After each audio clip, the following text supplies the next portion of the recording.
তো আজকে আমাদের ক্লাব কুকিং হচ্ছে দেশি খাসি, এটা নোদাখালী থেকে আনা হয়েছে।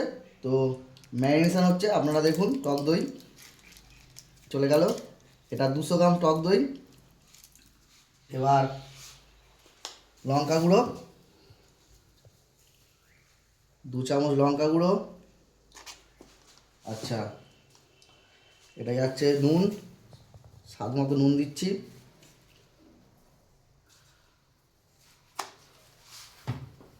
এবার যাবে হলুদ গুঁড়ো আর সর্ষের তেল। এবার এটা ভালো করে মাখিয়ে